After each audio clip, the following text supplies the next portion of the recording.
My dad told me this before we got married, and I heard it, but it didn't sink in. And later on, I was like, okay, that's what he was talking about. My dad told me when we got married, he said, son, your first couple of years are going to be a big party. You guys are just going to have so much fun. But when you hit about the third year, it's going to become hell. And he said, if you can stick it out and get through that third year, you're not going to like each other. You're not going to have fun. You're not going to be happy.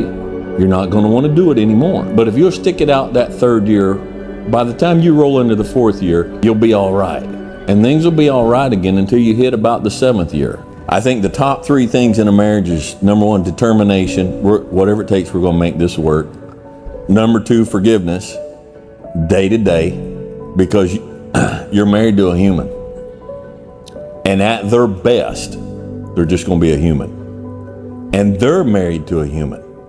And at your best, you're just going to be a human. So there has to be that constant forgiveness on both sides. And the third thing is that there has to be communication. And communication is as much listening as it is talking. He said that when you hit the seventh year, it's going to be another bad year. He said that's where a lot of people crack up right there. But if you just determine in your head, doesn't matter how bad it is, doesn't matter how much we don't like each other, doesn't matter how much this is. And you know, he was right. Listen, it comes. Part of what happens is, folks, we change. My maturity level, my personality, who I was this. And hers was this. And we said, you know what? We can make this work. Well, the problem is, one person matures and changes as they grow. It's just life one way. And the other person matures and grows and changes, but they change a different way. And now you're not the same people you were when you got married. So when you get to that point, the third year, the fifth year, you both have changed. Your likes have changed. Your dislikes have changed. What you can tolerate, your temper has changed. There's so much has changed. So now you've got to, basically you have to start, in some ways, to some degree, you have to start all over again. And you've got to relearn each other. You have to meet this new person that has evolved and come over the years, and then you have to find the way for you two to stay together. And then after more years, you continue. You never stay the same. You always grow or shrink, unfortunately, to one point or another. And so it's a constant change, and there's constant work that always has to be done. And there's always going to come that point where you're like, you know what? We hate each other. We can't stand each other. They drive me crazy. My goals and their goals are not the same. Well, this is not a reason to quit. Every single marriage goes through this because it's human nature to grow and to mature and to change. So you have to work through that change and find that new common ground. What my wife needed most from me and wanted most from me was just to listen. All right, now I'm an alpha, okay? I'm a fix-it kind of guy. I'm a take charge kind of guy. I'm a go in and sort it out. That's just my personality. That's the way I am. So if there was a difficulty, if she was unhappy, if there was a problem, it was my nature to say, all right, well, this is what you need to do. This is what I need to do. This is what we need to do. We need to fix this. But that's not a woman's nature. A lot of times she didn't come to me because she needed an answer. She came to me because she needed somebody to listen, to just listen. That's not natural for some of us, okay? That's not natural for some of us, but that's so many times that's just from the very beginning.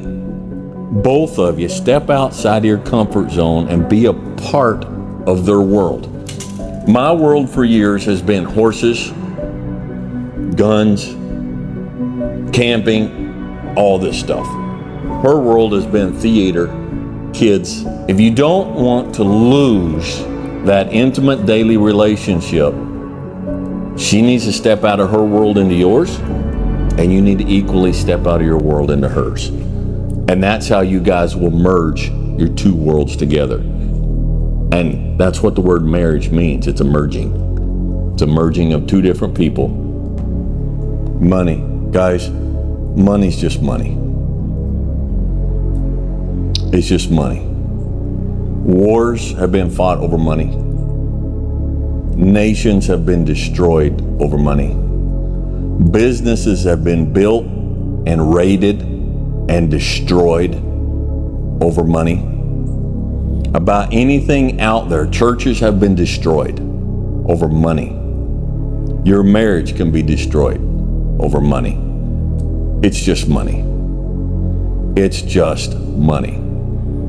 Get on the same page with money. All right. Now, some folks, they'll say this is right and that's wrong, or this is right and that's wrong. You work out what works for you guys. All right. If it's one joint bank account and that works for you guys, you're on the same page, then that's good. If she has hers and he has his, and the paycheck comes in, and he pays the rent and she pays it, whatever it is, just be in agreement. It's not money that destroys a marriage, it's disagreement over money and dishonesty. And now, unless you're stashing money away that she don't know about so that you can buy her a nice big gift, so you can buy him a new saddle. Okay, other than that, don't be hiding and stashing. Secrets are not good for marriage, and disagreement about money is not good for marriage, okay? It's like anything else of value. Anything of value, the more valuable it is, the more work it takes. The more work it takes, the more sticking it out and figuring it out and making it happen. If it were easy, it wouldn't be worth anything. It would not have any value. Young couples understand that just because your spouse reacts differently to a traumatic or emotional situation, it does not mean that they care less. Sometimes it just means that they're different and they process it differently, okay? You got two different people, and the more different that two people are, a lot of times the stronger the marriage will be. If I've told my wife, somebody has to be the strength. Somebody has to stay calm in the face of crisis. Somebody has to be able to clearly see what's going on, set their emotions aside, and deal with it. If anything, it's more important for him to be treated with respect than it is for him to be treated like you like him.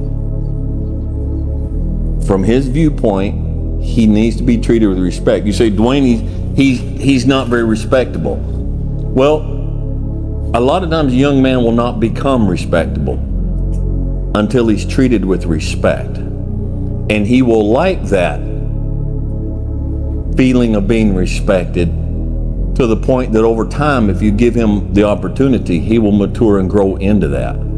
But if you start out right off, I didn't know what I was doing. I was a new husband and I was doing the best I could. And all I wanted was to be respected for my effort, for my try. Women are like windows on a computer, and they've got 100 windows open, and they're all going at the same time, and they've got all this, and I cannot multitask.